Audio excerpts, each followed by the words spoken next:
मन की सच्चाई और अच्छाई कभी व्यर्थ नहीं जाती। वो पूजा है जिसकी खोज में ईश्वर खुद करते हैं। मैंने पूछा भगवान से, मैं कैसे करूं तेरी पूजा। भगवान बोले, तू खुद से भी मुस्कुरा और औरों को मुस्कुराने की वजह दे, बस हो गई तेरी पूजा। जय श्री कृष्णा, राधे कृष्ण की जय। सत्यम सर मैथ मस्ती 4.0। आज मैं आपको पढ़ाने वाला हूँ chapter number 5 NCERT class 10th chapter number 5 arithmetic progression. आज मैं आप लोगों को ये चैप्टर पढ़ाने वाला हूँ। ये आज हमारा ये चैप्टर का इंट्रो है, जो है इंट्रोडक्शन पार्ट।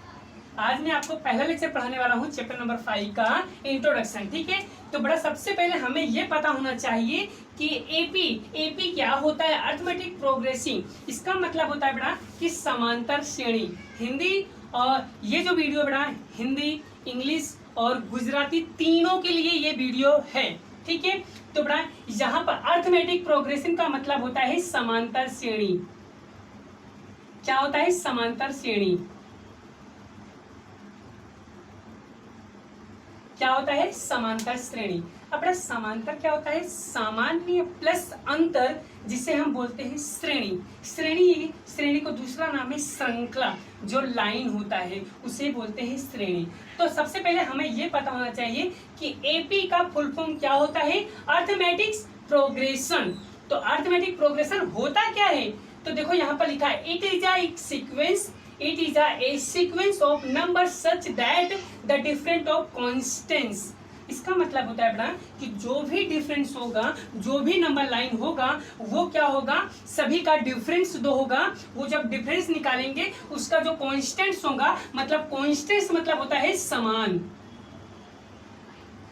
क्या होता है? समान होगा। इसका जो डिफरेंट होगा वो कैसा होगा? समान होगा। अब हमें आपने यहाँ पर एक नंबर पढ़ा है जिसका नाम है सीक्वेंस। क्या है? Sequence. What is a sequence? Sequence क्या है? तो देखो यहाँ पर लिखा हुआ है, it is a set of number arrange A defined of order. मतलब कि इस ऑर्डर के अनुसार ये क्या होना चाहिए? अरेंजमेंट होना चाहिए, सेट होना चाहिए नंबर, तभी उसे हम क्या करेंगे? सीक्वेंस में लिख सकते हैं। तो सीक्वेंस में हम कैसे लिखेंगे? चलो हम एग्जांपल के थ्रू इसको समझते हैं। तो देखो यहाँ पर है एग्जांपल। देखो फर्स्ट एग्जांपल देखो यहाँ पर दिया हुआ है 1 2 3 4 5 डेट 100 तक का दिया है। तो मैंने आपको अभी बताया ना, तो अर्थमेटिक प्रोग्रेशन मतलब एपी का मतलब क्या होता है? जिसका डिफरेंस सेम हो, कांस्टेंट्स हो, वही क्या होगा? एपी होगा। तो कैसे पता चलेगा? तो देखो यहाँ पर लिखा 1 और 2 के बीच का डिफरेंस कितना है? 1 है। और 2 और 3 का बीच का डिफरेंस कितना है? 1 है। एंड 3 एंड 4 का डिफरेंस कितना है? 1 है। एंड 4 एंड 5 का डिफरेंस कितना है? 1 है। ऐसे क्या है? 100 तक का जाना है आप लोगों को। ठीक है, अब एपी वही होता है जो दो नंबरों का डिफरेंस सेम हो, उसे कहते हैं एपी। क्या कहते हैं? सीक्वेंस जो नंबर साथ में जो दिया हुआ डिफरेंट, अगर वो सेम होता है तो उसे बोलेंगे एपी। क्लियर? दूसरा देखो 100 to 70 कितने का गैप है? 30 का डिफरेंट है। ठीक है, एंड 70 to 40 का डिफरेंट कितना है? 30 का डिफरेंट। और 40 to 10 का डिफरेंट कितना है? 30 का है ना? कोई भी नंबर हो उसका डिफरेंट अगर सेम होता है तो वो होता है अर्थमेटिक प्रोग्रेशन।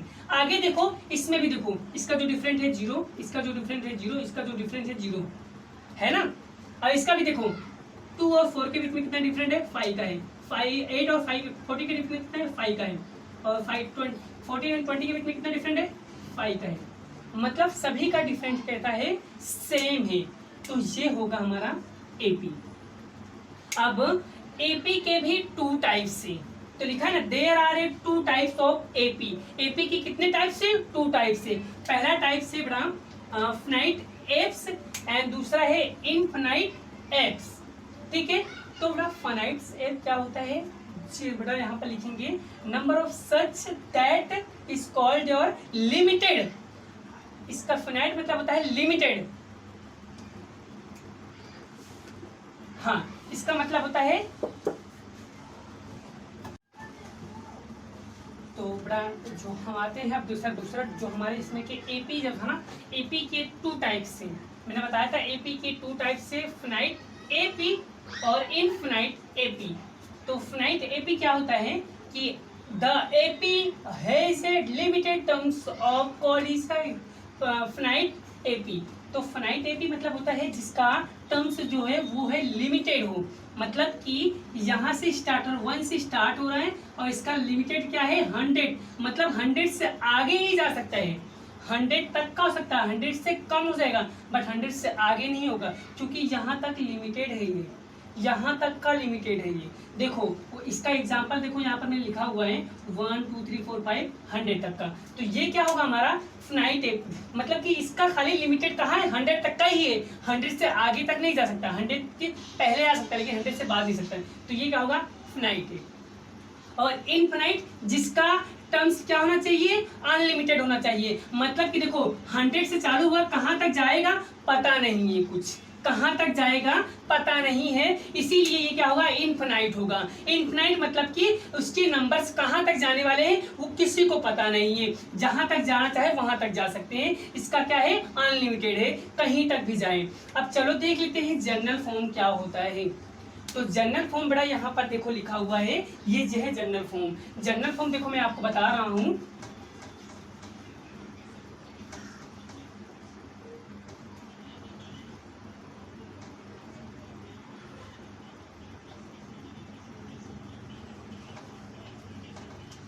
जनरल फॉर्म के कुछ नियम से कुछ रेगुलेशन से वो मैं आपको बताना चाहता हूँ। जैसे कि यहाँ पर मैं जनरल फॉर्म लिख देता हूँ a plus D a plus 2d a plus 3d a plus 4d a plus 5d, ठीक है, यहाँ तक का दिया हो। तो बड़ा ये जो होगा बड़ा हमारा जो फर्स्ट होगा, जो ए होता है वो हमारा क्या होता है फर्स्ट टर्म होता है, क्या होता है फर्स्ट टर्म होता है, और जो ये होता है बड़ा ये सेकंड टर्म होता है हमारा, और ये हमारा थर्ड टर्म होगा, ये हमारा 4, ये हमारा 5, ये हमारा 6 होगा, मतलब कि ये हमारा क्या होगा A2 होगा, ये हमारा A3 होगा, ये हमारा A4 होगा, ये हमारा A5 होगा, ये हमारा A6 होगा। मतलब मैंने आपको बताया ना कि A होगा जो वो हमारा फर्स्ट टर्म होगा, एंड A प्लस डी ये हमारा सेकेंड टर्म होगा, और A प्लस 2d ये हमारा थर्ड टर्म होगा, और A प्लस 3d ये हमारा फोर्थ टर्म होगा, और A प्लस 4d हमारा फोर्थ टर्म होगा, और A प्लस 5d हमारा होगा 6d होगा, सॉरी ये 5d होगा, ये 6 होगा। क्लियर समझ में आया आप लोगों को? अब देखो मैं इसका कुछ नियम और कुछ रेगुलेशन में आपको बता देना चाहता हूँ।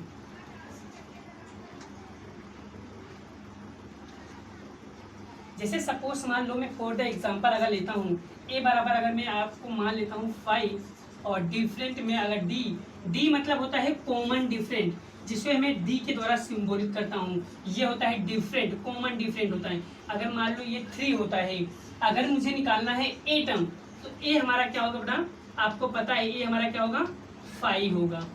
अगर a2 निकालना हो, A2 हमारा क्या होगा बड़ा आपको पता है, A2 का फॉर्मूला कैसे बनाने का, आपको रट्टा नहीं मानना है, आपको देखो सिंपल सी बात है, यहाँ पर क्या लिखा है 2 ना, तो देखो क्या करना है, A है तो यहाँ पर लिखा है A प्लस ये 2 लिखा है ना, एक कम कर दो तो क्या होगा एक, मतलब कि 1D हो जाएगा। तो हमारा फॉर्मूला देखो बन गया, आ गया ना। अब देखो A कितना लिखा है 5 और D कितना लिखा है 3, ये हमारा क्या बन जाएगा, और दोनों को ऐड कर देंगे, ये हमारा क्या बन जाएगा 8, तो हमारा A2 आ गया। देखो 8। अगर मुझे A3 निकालना हो तो क्या करूंगा मैं, A3 निकालना हो तो मैं क्या करूंगा, A का A और प्लस 3 लिखा है, एक कम कर दो तो क्या हो जाएगा 2D हो जाएगा। देखो A3 आ गया हमारा, आ गया A3। अब देखो A का है हमारा 5 और प्लस 2 का 2, 5 D कितना दिया 3, तो 5 का 5 और 2 3 जा 6, यहाँ पर कितना होगा 11, ये हमारा A3 है। अगर A4 निकालना है तो सिंपल सी बात है, A4 दिया है तो A का A प्लस एक 4 है तो एक कम कर दो, कितना होगा 3D। A का कितना होगा हमारा 5 प्लस 3 और D हमारा कितना हो जाएगा, D हमारा कितना है 3, तो 5 प्लस 9 तो कितना होगा, कितना होगा 14, ये हमारा क्या होगा आंसर। समझ गए ना आप लोग कैसे निकाल रहा है मैंने टर्म्स, मैंने क्या किया, ये जो दिया हुआ ना निकालना आसान होगा एकदम। अगर आपको जैसे मान लो सपोज मानता है कि अगर आपको निकालना हो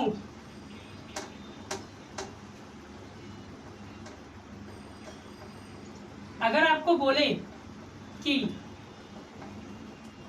डिफरेंट 99 निकालो, सॉरी ए 99 निकालना है, ए अगर 99 निकालना हो तो कैसे करोगे, ए का ए प्लस 99 एक कम कर दो तो क्या होगा 98 डी, बन गया हमारा फॉर्मूला।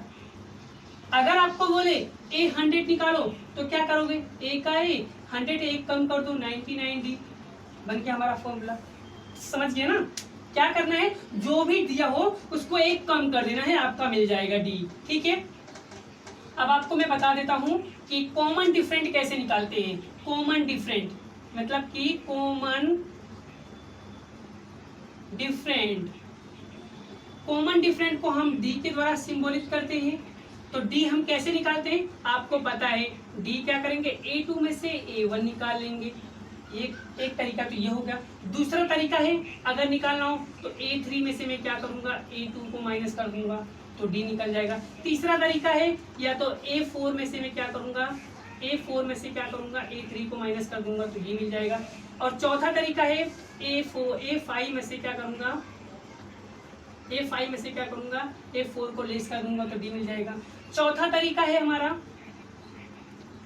A6 में से क्या करूंगा, A5 को लेस कर दूंगा तो हमारा निकल जाएगा। मतलब आप किसी भी तरीके से आप निकालो, आपका डिफरेंट आपको आपके सामने ही होगा। ये समझ में आया? चलो आगे देखते हैं, आगे के स्टेप में आपने क्या सीखा है। चलो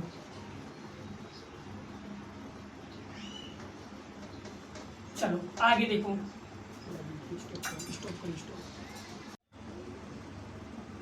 तो चलो स्टार्ट करते हैं। अब देखो, इसमें हम आपको बताने वाले हैं कि फॉर्मूला कैसे अप्लाई करने का। ये दो, इसमें इस चैप्टर में सिर्फ 2 ही फॉर्मूला है।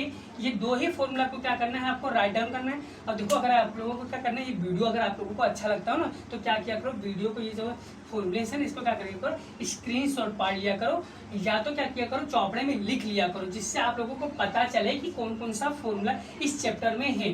तो इस चैप्टर में सिर्फ 2 ही फॉर्मूला है। एक फॉर्मूला है the find out number of terms and find out nth terms, एक ये है, और दूसरा है sum of terms of AP. अगर टोटल सम ऑफ फाइंड करना हो तब एन वाला फॉर्मूला लगाने का, नहीं तो एन वाला फॉर्मूला अप्लाई करने का।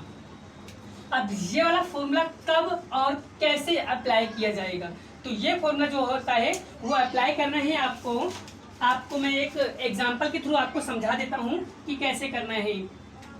तो चलो मान लो एक एग्जांपल में लेके आपको समझा देता हूँ।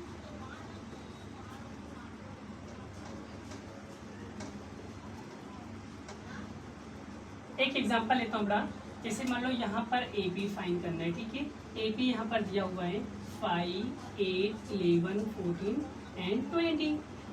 ठीक है, तो यहाँ पर देखो, एक नंबर लाइन मैंने मतलब एक AP मैंने लिया है अर्थमेटिक प्रोग्रेसिव से, यहाँ पर कॉन्स्टेंट नंबर लिया हुआ है। ठीक है, तो इसमें सबसे पहले हमें ये फॉर्मूला का अप्लाई करना है। ये फॉर्मूला हम कैसे अप्लाई करेंगे, और यहाँ पर मुझे बोला है कि A = 12 फाइंड करना है, मतलब A12 फाइंड करना है। तो मैंने आपको बताया है क्या, A12 फाइंड करना है। तो मैंने आपको बताया, अभी सिखाया मैंने कि अगर यहाँ पर AD लिखा हो, A4 लिखा हो, A5 लिखा हो, A6 लिखा हो, A99 लिखा हो, तो अब क्या करने का, एक कम कर देने का यहाँ पर। तो इसका फॉर्मूला जो बनेगा वो क्या बन जाएगा हमारा, A + 11D, यही बनेगा ना। ठीक है, ऐसे ही। तो कुछ भी दिया हो आप क्या करोगे, मान लोगे। तो चलो स्टार्ट करते हैं, ये वाले सम को कैसे सॉल्व करते हैं। तो सबसे पहले हमें A निकालना है। तो A मैंने आपको बताया था, A हमेशा क्या होता है, फर्स्ट टर्म ही होता है। तो हमारा फर्स्ट टर्म क्या है, 5, तो 5 क्या हो जाएगा, हमारा A हो जाएगा। अब D निकालना है। तो D निकालना मैंने आपको अभी बताया कि कॉमन डिफरेंस कैसे निकालते हैं, A2 माइनस में से A1 कर देंगे। तो ये फर्स्ट टर्म हुआ, ये सेकंड टर्म हुआ, ये फोर्थ टर्म हुआ, ये थर्ड हुआ, ये 4 हुआ, ये 5 हुआ, ऐसे क्या हुआ, बढ़ते ही जाएगा, ये इन्फिनाइट तक जाएगा। तो यहाँ पर देखो सेकंड टर्म क्या दिया है, 8, और माइनस करेंगे 5 में से, तो कितना होगा, 3। तो 3 हमारा क्या बन जाएगा, ये बन जाएगा हमारा D निकल गया। अब मुझे क्या चाहिए, n तो सभी को पता है कि n हमारा क्या होगा, 12। तो n = क्या होगा, 12। देखो A भी मिल गया, D भी मिल गया, N भी मिल गया। बस इस फॉर्मूला में वैल्यू को पुट कर दो, AN बराबर a plus n minus 1 upon D. तो a हमारा कितना दिया है 5 प्लस n कितना दिया है, n दिया है 12 माइनस 1, d कितना दिया है 3, तो 3 लिख दिया। तो 5 का 5 और 12 में से 1 को लेस करेंगे कितना होगा 11, और यहाँ पर करेंगे 3 का मल्टीप्लाई तो 4, और इन दोनों को मल्टीप्लाई करेंगे 33, और इसमें से इसको क्या करेंगे ऐड करेंगे तो कितना होगा 38। ये क्या होगा हमारा आंसर होगा। ये होगा an का फॉर्मूला, इस तरह हम अप्लाई करेंगे। ठीक है, समझ गए आप लोग। चलो हम सेकंड फॉर्मूला की बात कर लेते हैं। सेकंड फॉर्मूला कैसे अप्लाई करना है।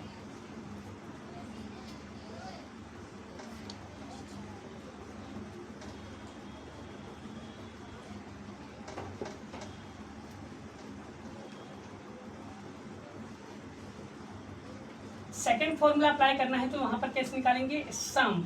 अगर मुझे सम ऑफ टर्म्स निकालना है तब मैं कैसे निकालूंगा, तो सम ऑफ टर्म्स में कैसे निकाल रहा हूँ, तो इसका जो फॉर्मूला होगा वो ऐसे होगा n/2 2a plus n minus 1 upon में d। ये होगा हमारा फॉर्मूला।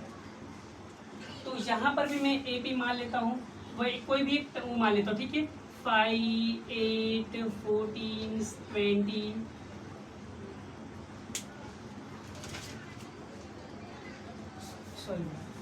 11 एंड 14। ठीक है, यहाँ पर और यहाँ पर लिख देता हूँ 38, और यहाँ पर a बराबर 12।